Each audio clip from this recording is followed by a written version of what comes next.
Bonjour à tous et bienvenue dans cette nouvelle vidéo. Aujourd'hui, nous allons explorer un sujet passionnant qui concerne de nombreux amateurs de café. Les effets de la caféine. Voici 8 choses importantes à savoir sur la caféine, avec des références, des chiffres et des études pour étayer nos propos. Mais juste avant, si vous avez envie de soutenir le travail de notre chaîne, prenez une seconde pour vous abonner et mettre un pouce. Numéro 1. Le déca n'est pas une boisson sans caféine. Contrairement à ce que l'on pourrait croire, le café décaféiné contient encore une petite quantité de caféine. Selon une étude publiée dans le Journal of Analytical Toxicology, une tasse de déca contient entre 2 et 5 mg de caféine, contre 95 mg en moyenne pour une tasse de café ordinaire.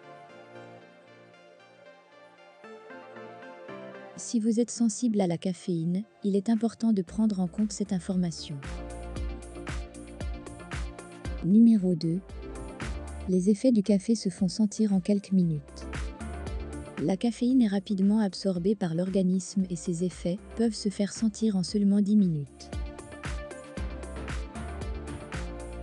Une étude publiée dans Neuropsychopharmacologie montre que la concentration maximale de caféine dans le sang est généralement atteinte entre 30 et 60 minutes après l'ingestion.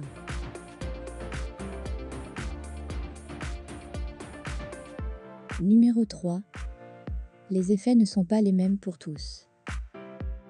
Chaque individu réagit différemment à la caféine.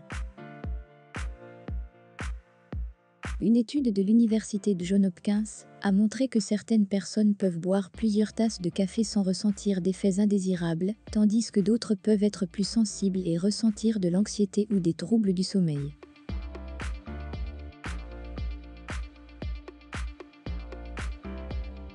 La tolérance à la caféine varie en fonction de facteurs génétiques, du poids, de l'âge et de l'habitude de consommation. Numéro 4. Les boissons énergisantes ne contiennent pas plus de caféine que le café. Les boissons énergisantes sont souvent perçues comme étant plus chargées en caféine que le café, mais ce n'est pas forcément le cas.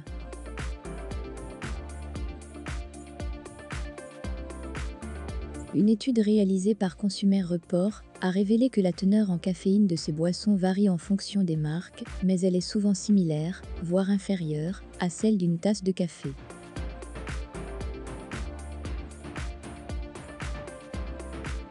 Par exemple, une canette de 250 ml de Red Bull contient environ 80 mg de caféine, soit moins qu'une tasse de café standard. Numéro 5.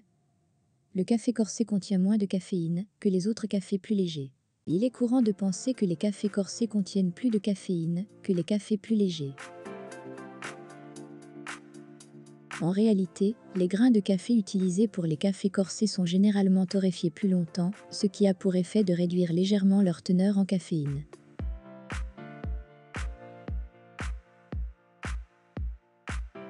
Une étude de l'Université de l'Iowa a montré que les cafés corsés contiennent environ 10% de caféine en moins que les cafés plus légers. Numéro 6. Un Américain consomme en moyenne 200 mg de caféine par jour. Selon une étude publiée dans Fuan Chemical Toxicology, un Américain moyen consomme environ 200 mg de caféine par jour, ce qui équivaut à peu près à 2 tasses de café.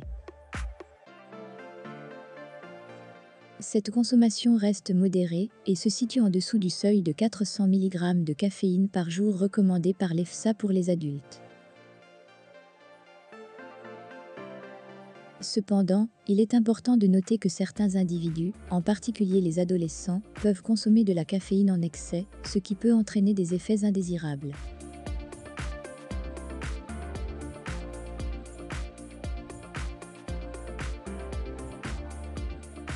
Numéro 7. Vous pouvez trouver de la caféine ailleurs que dans le café. Le café est loin d'être la seule source de caféine. On en trouve également dans le thé, les boissons énergisantes, les sodas, le chocolat et certains médicaments. Par exemple, une tasse de thé noir contient en moyenne 40 à 70 mg de caféine, tandis qu'une canette de Coca-Cola de 33 centilitres contient environ 34 mg de caféine. Il est donc important de tenir compte de toutes ces sources lorsque l'on évalue sa consommation quotidienne de caféine. Numéro 8. Les cafés ne contiennent pas tous la même quantité de caféine. La teneur en caféine varie considérablement d'un café à l'autre en fonction de la variété de café, de la méthode de torréfaction et de la préparation. Par exemple, une étude publiée dans Food Research International a montré que la teneur en caféine d'un espresso varie entre 63 et 200 mg par tasse. De même, un café filtre peut contenir entre 95 et 165 mg de caféine par tasse de 240 ml, selon l'Université de l'Iowa. Il est donc essentiel de connaître les spécificités de votre café préféré pour mieux comprendre votre consommation de caféine. Voilà, nous avons passé en revue 8 choses importantes à savoir sur la caféine. Nous espérons que ces informations vous aideront à mieux comprendre les effets de la caféine sur votre organisme et à adapter votre consommation en conséquence.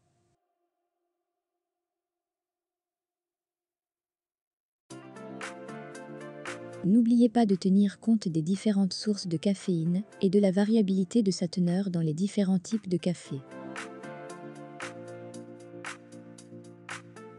Enfin, rappelez-vous que chaque individu réagit différemment à la caféine et que la modération est la clé pour profiter des bienfaits du café sans en subir les effets indésirables.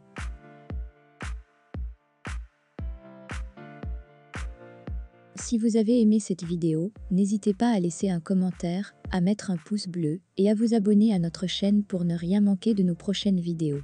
Merci de nous avoir suivis et à bientôt.